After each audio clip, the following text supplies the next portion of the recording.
What's up, everybody? Welcome back to the Formula America podcast. We're your hosts, Kurt and Dylan.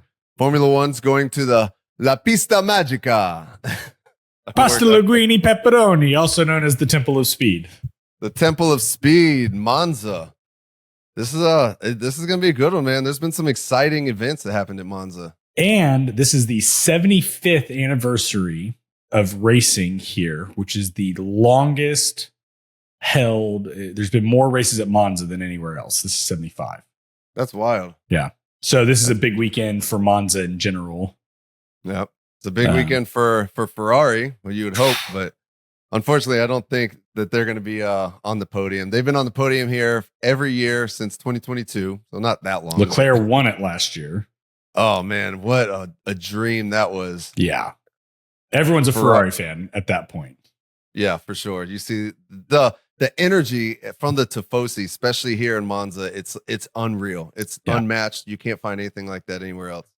It'll be interesting because they're going to everyone runs the absolute lowest downforce packages they have, which the Monza spec. The Monza spec, which I think benefits, historically when Max has been running the lowest downforce, that Red Bull seems to come alive, but so does the Ferrari. It's like, this could be really interesting. I think we're going to see a little bit more out of cars that we don't usually see while the McLarens sail off into the distance. True. Yeah. This is one of those tracks that, there's passing areas. There's a few places. It's hard to pass, though. DRS doesn't do jack here because everyone's already so low downforce. But you've got those long straights come into hard braking zones, which is why braking is very important at this track as well. Coming up to those chicanes, we've got to see some pretty wild passes. Some people can get ballsy. Oscar Piastri last year, turn 2, 3, whatever on it is. Lando, turn 3. The second chicane going to the outside. Nobody goes to the outside. I know Cole Trickle, he'll go high. Yeah. Lando, he didn't expect him to be there. And there's the one time where Lando made it through turn 1 in the lead. Then he lost it in turn 3.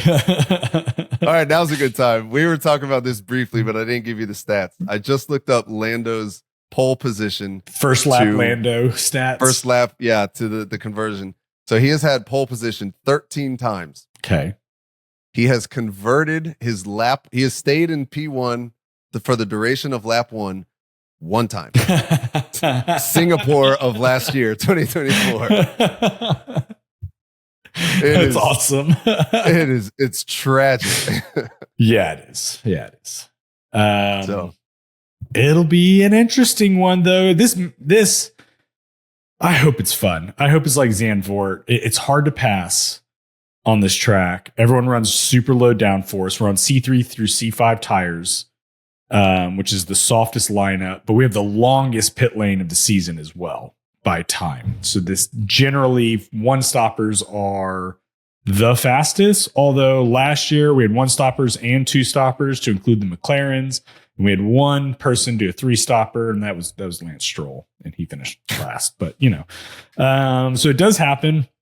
But Pirelli released their lineup or percent of tires used. So the medium tires used 26% of the race. The hard tires used 73% of the race, and the soft was used 1%. So everyone starts on the mediums, goes to the hards, and goes to the end of the race, and tries to pull a 1-stopper. Interesting. 80% of the lap here is spent at full throttle. That's wild. 80%. Yeah. That's man, it just shows you just how high speed this is. I don't know. I feel like that. You think it's more damaging or more taxing on the engine to be a full throttle or constantly fluctuating back and forth?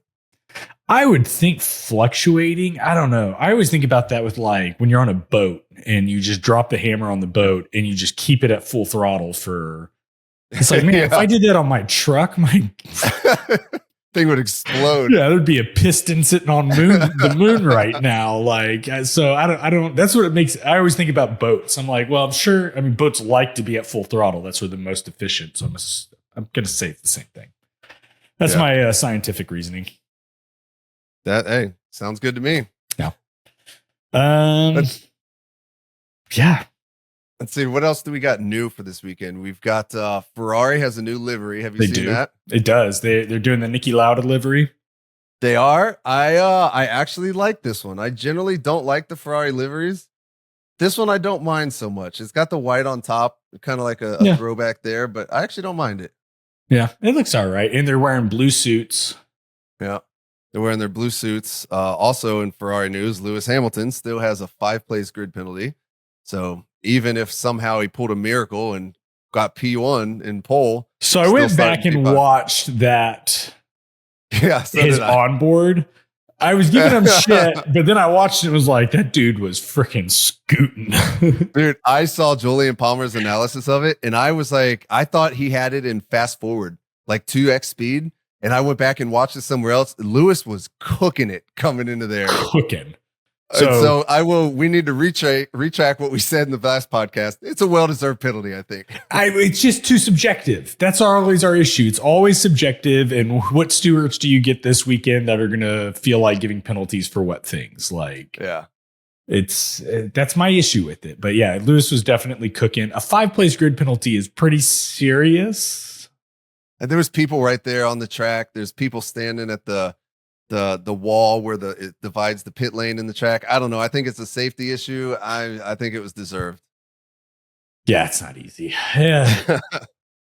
Anywho, yeah, I don't have a whole lot else. I mean, it's Monza. Yeah, I was looking it up. I had heard there was going to be a little weather. Looks like right now Friday has like a 40% and 0% on Saturday and Sunday. Yeah. So it's going to be a traditional classic race, hopefully.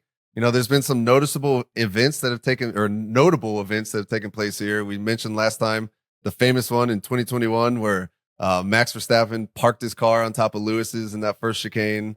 Had Danny Ricciardo winning here in 2022 for McLaren. With McLaren, Danny's last win. Yep. And then what else happened?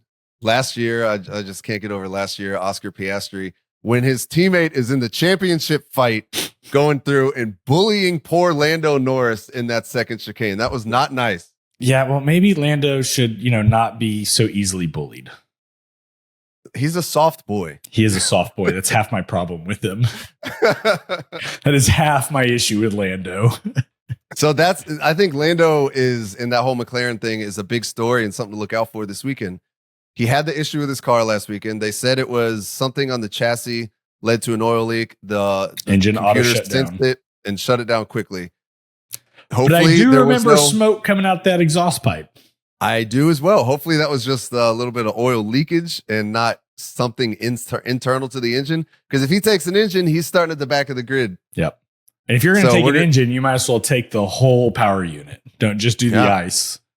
Well, they should be releasing those documents, I think, tomorrow. So we'll find out if he's doing an engine or not. I really hope not. If he does, that's going to be damning for the championship. It's going to be damning. Finishes on the podium. Other than that, the only other thing that I'm worried about now is Lando going to, show up, or is he going to get into his feels like he always does and kind of, be poo-poo faced back there? Same question for Leclerc and Hamilton, although I think they have a better track record of of coming back and not getting lost in their feels. But Leclerc was. Could you imagine being Fred Vasseur this week and having to negotiate two prima donnas? Yeah, you got to negotiate the emotional minefield of Charles Leclerc and Lewis Hamilton. I would just be like, oh my God, like get some sense or whatever. Some people in here. Get a sensory room for these guys. Yeah, exactly. Well, let's get to the podiums. I'm curious how trusting you are of where Norris is going to be. And is this the weekend we get the McLaren double DNF? And you know what? That one, I feel like if they quali close to one another, the tensions are high and the probability of something happening is high. Like you said last week, if Norris is behind, he has to go for something now. He has to get a little loose with it. And it does not historically gone well for him when he does that. And you know what? If he's going to crash out, as long as he takes Oscar with him, instead of Canada when he just took his whole front wing off and yes. I was looking back. So he had Canada where that happened, and then he had I'm drawing a blank right now. Another race where he was out, and I was like, those could have been his points right there. Yeah. But we'll see. All right. Moving on to the predictions. I'll get out of my Lando Norris sadness here. Pole position, Dylan. Who do you Going got? to the Oscar. I got to go the opposite of you. Yeah, I honestly, I think that's a safe bet. I'm going to have to go Lando on this one just because I'm trying to hope that he gets it. You guys are going to think my predictions are super boring on this one here, but I have a 1-point lead right now, so I can't get too crazy. Yeah, that's right. Go conservative. That's when things work out well. I have to protect my lead. Speaking of which, P3, who do you have? Lando Norris. P3, I am going with Oscar Piastri. Ooh. Wild and crazy, I know. Wild and crazy. Who do you have on P2? P2, even wilder and crazier. George Russell. George Russell. I went with Charles Leclerc. Really? Yeah, he's going to bounce back. We're at Monza. He won this last year. That Ferrari with the full downforce or with zero downforce is quick. He's going to quali well, and then he's going to be able to keep from getting past. Ferrari does pretty well here. I feel like they put all their eggs in this basket, so I think that's a good one. P1, I have Lando Norris. I got Oscar. Hoping. 2 fingers crossed. All right, Oscar there. Wild card, I'm going to let you go first because I'm still on the fence with mine. Mine, I think, might be too wild. I'm. That's what I'm thinking. What do you got? Let's hear it. Williams top 6 finish. Whoa, top 6. I've been playing that. I wrote 7, and I was like, you can't say 7. So I was like 8, and I was like, 8's not that wild though. So top 6. I'm a little nervous. You know, it'd be extra wild as if it was Carlos Sainz who finished last year. Where did he finish? Oh, I had it pulled up. He finished in a Ferrari P4 last year. Yeah. All right. Well, I think you've inspired me to adjust my wild card, and I'm just going to adjust teams here. I'm going to go to the Williams team for my wild card. I'm going to say that Carlos Sainz is going to finish ahead of Alex Albon. Is that a hell of a? Yeah. I mean, that wouldn't seem like a wild card at the beginning of the season, but the way things have been going, I think that's pretty wild. It's pretty wild. I don't know if it's as wild as a top 6 finish, but I'll give it to you. I'm not. I just hope he's bounced back. I'll tell you what my other wild card was, and this was before I remembered the facts of the race. Is I actually had Lewis finishing above Charles Leclerc. Then I forgot. I remembered the penalty. So. Then the penalty, even without the penalty, I don't know, man.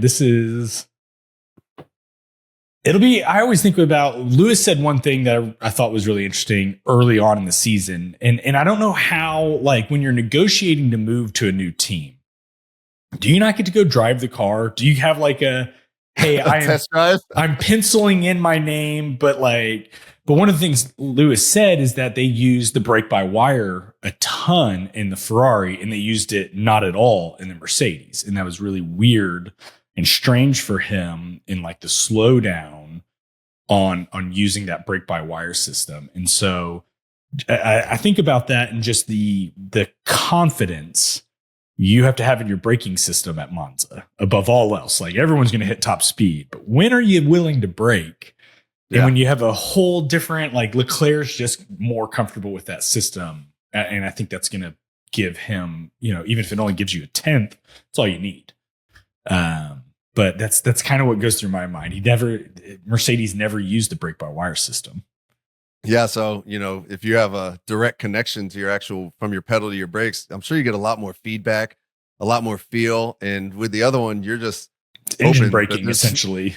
Yeah, I hope there's no glitch this time. Yeah, so I don't know, that stuff like that goes through my mind. Where like that confidence level, I think, is going to propel Leclerc ahead of Lewis, especially at Monza. Yeah, there was another interview that came out during the summer break, where Fred Vasseur basically said that, him and Lewis were kind of naive in thinking in the speed in which they thought that Lewis would get up to speed with the car. It's like, he's been driving, 14 years in that completely different program, completely different. There's no crossover theory of the car. Exactly. And to think that, he is a 7-time world champion, statistically one of the greatest there's ever been. But to think that you could just shed all of that and start anew within a couple races, even within a season, it's a lot of overhang and a lot of habits that you have to overcome. That's a lot you're asking. Yeah. So I think it was interesting that he came out and was like, look, we were a little ambitious. basically saying like, why is Lewis doing so bad? Well, what do you expect? Yeah. And he's still P6 in the championship. Yeah. Yeah. So, I mean, granted, in the grand scheme of things, 14 other drivers would love to be in his position right now. Yeah. But for Lewis Hamilton, who wants another championship and is so used to winning every race for so long, it's kind of tough. Yeah. Yeah, it is. So on other news, I would like to say that I read now that Toto Wolff has confirmed his driver lineup for next year. I did not see that. Is it? It's Russell and Kimmy. I mean, it's clearly Russell and Kimmy. All he said is that they're guaranteed to be the drivers for next year, which at this point everybody knew that. Yeah, that's no surprise. Now that all the Max Verstappen moving over has kind of died down, I seriously think that he was letting that fester as like a psyop campaign, where he was just causing turmoil and unrest within the Red Bull fold, and it worked. It worked well. That's how you play the game, I guess. I mean, I think why we all like Formula One so much is it's a whole package. You got it all. Yeah, there's so much more than just the on-track performance.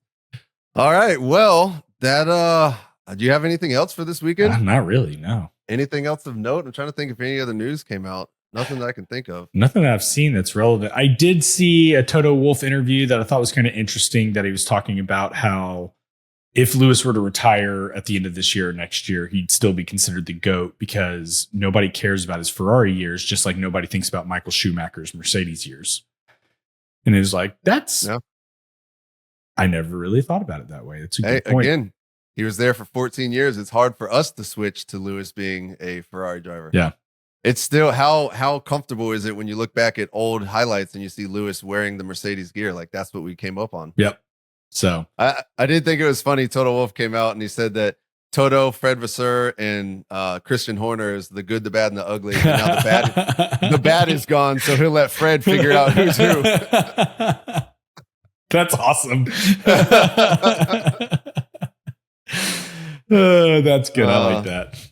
All right. Well, I think that's probably going to be it for this one. If you guys watching this on YouTube, hit that subscribe, hit that like. If you're listening to us on whatever podcast platform you're listening on, leave us a rating, review if you can. Share it with a friend. Formula_America on Instagram. Dylan, do you have anything else? No, I think you hit it all. All right. Well, on that note, stay classy, America. We'll see you next time. Go Lando.